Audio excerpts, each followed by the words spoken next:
চরমোনাইদেরকে নিয়ে শায়েখ মুফতি জসিমউদ্দিন রহমানী কি বলেছিল শুনুন। যুগে যুগে ইসলামী আন্দোলনগুলো ধ্বংস করার জন্য একদল লেবাসধারী মুখোশধারী গাদ্দার লোকেরা ইসলামী আন্দোলনকে পিছন থেকে ছুরিকাঘাত করেছে। এই চরমোনাই পীর যুগে যুগে বাংলার জমিনে যতবারই ওলামাকে একত্র হয়েছে, আন্দোলন করেছে, তাদের পিছন থেকে ছুরি মেরে ইসলামকে ধ্বংস করেছে। আপনারা জানেন ওনার দলের যে নাম ইসলামী শাসনতন্ত্র আন্দোলন, এটা কোনো দল ছিল না। এই দলের ইতিহাস পড়ুন। এই দল জন্ম হয়েছে আমাদের সামনে। আমি তখন মিশকাত পড়ি, জামিয়া রহমানিয়া তখন হয় নাই।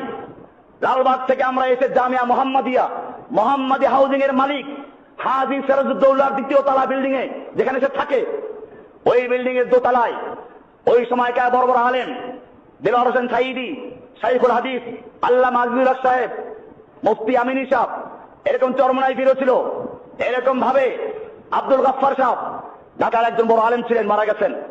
এই লোকগুলো একাত্র হয়ে চিন্তা করলো দল না, আমরা আন্দোলন করবো ইসলামী শাসন ব্যবস্থা কায়েমের জন্য। সব দলমত ভেঙে দিয়ে একটা ব্যানারে আমরা একত্র হব, এবং সেটার জন্য একটা বড় সমাবেশ ডাকা হয়েছিল ঢাকার শাপলা চত্বরে। সেই সমাবেশের মাইকে আমি নিজে করেছি। এত বড় আশা নিয়ে যখন কাজ শুরু হলো এবং এখানে সিদ্ধান্ত হয়েছিল এটা যেহেতু কোনো দল না, আন্দোলন, সুতরাং এটার কোনো নির্দিষ্ট আমির থাকবে না, 2 বছর পর পর আমির চেঞ্জ হবে। এরকম প্রথম আমির হলেন এদেশের আলেমদের উস্তাদ শাইখুল হাদিস আল্লামা আজিজুল হক সাহেব রাহিমাহুল্লাহ। এরপরে যখন চরমোনাই পীর দ্বিতীয় নাম্বার এটার মালিক হয়ে গেলেন, সভাপতি নির্বাচিত হলেন, এরপরে এই যে ছিনতাই হলো, ওখান থেকে আর বের হতে পারলো না। শাসনতন্ত্র আন্দোলন চুরি হয়ে গেল। এরপরে যখন আবার নতুন করে এদেশের আলেম সমাজ নাস্তিক, মুরতাদ এবং মুলুগারদের বিরুদ্ধে ঐক্যবদ্ধভাবে মাঠে নেমেছে, উচিত ছিল তাদের নিজেদের প্রোগ্রাম বাদ দিয়ে ঐক্যবদ্ধভাবে 6 তারিখের প্রোগ্রামে একাত্র হওয়া। তারা করলো কি, সেই প্রোগ্রামের সাথে একটা রাজনৈতিক স্লোগান দিল, হ্যাঁ আমরা একমত আছি, কিন্তু তারা ইহুদি খ্রিস্টানদের সাথে আঘাত করে নিজেরা তাদের ছত্র ছায়ায় একটা সম্মেলন করে উধাও হয়ে চলে গেছে, যাতে করে পরবর্তীতে যদি এই আলেমরা কোনো বিপদে পড়ে, ওনারা যেন বিপদে না পড়ে। এই লোকগুলো সব জায়গায় থানায় থানায় আমার বিরুদ্ধে অভিযোগ করেছে আমি জঙ্গিবাদীদের লেজার। চরমোনাইদেরকে শিক্ষা নিতে হবে, মুরিদদেরকে জানতে হবে, যদি জিহাদের কথা বললে বলে জঙ্গিবাদী হয়, তাহলে সেজন্য আল্লাহ সুবহানাহু ওয়া তাআলা কোরআনের জিহাদের আয়াত নাযিল করেছেন, তুমি আল্লাহকে জঙ্গিবাদী বলছো। জিহাদের হাদিস আল্লাহ রাসূল বলেছেন, আল্লাহ তাআলা বলছেন ইন্নাল্লাহা ইউহিব্বুল্লাযীনা ইউকাতিলুনা ফী সাবিলিহি সাফফান, নিশ্চয় আল্লাহ ভালোবাসেন ওই সমস্ত লোকদেরকে যারা আল্লাহর রাস্তায় কেতাল করে, যুদ্ধ করে, কাতারবন্দী হয়ে। কি করে? তাদেরকে আল্লাহ ভালোবাসেন। কেতাল কোরআনে আছে, যুদ্ধ কোরআনে আছে।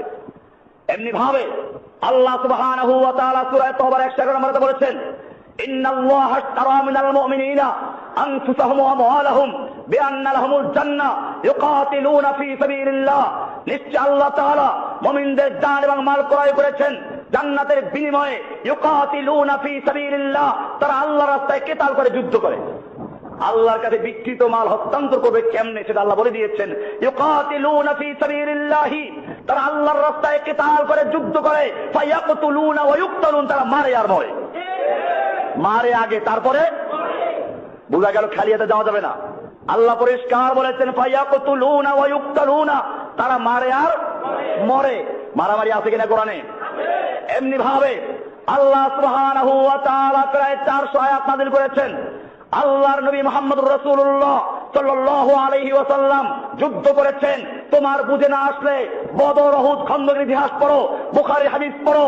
আল্লাহর নবী সাল্লাল্লাহু আলাইহি ওয়াসাল্লাম বলেছেন, লাওয়াদিত্তু উক্তালা ফী সাবিলিল্লাহি সুম্মা উহিয়া সুম্মা উক্তাল সুম্মা উহিয়া সুম্মা উক্তাল, আমার মনে চায় আমি আল্লাহর রাস্তায় যুদ্ধ করি, আবার শহীদ হই, আবার যুদ্ধ করি, আবার শহীদ হই, আবার যুদ্ধ করি, আবার শহীদ হই। সুতরাং যদি কোরআনের কথা বলা, হাদিসের কথা বলা, জিহাদের কথা বলার কারণে জঙ্গিবাদী হয়, তাহলে ইনশাআল্লাহ আমি সে জঙ্গিবাদী হতে পারি, মৌলবাদী হতে পারি, কিন্তু যারা বিরোধিতা করে তারা আল্লাহর দুশমন, রাসূলের দুশমন।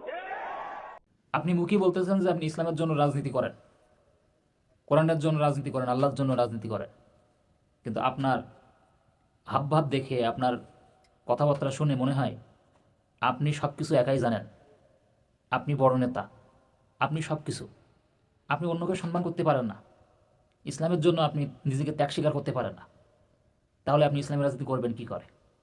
মাঝে মধ্যে আপনাদের কথাগুলো শুনে মনে হয় যে পোল্ট্রি কী করে মারতে হয়, ডিগবাজি কী করে মারতে হয় আপনাদের কাছ থেকে শেখা যায়।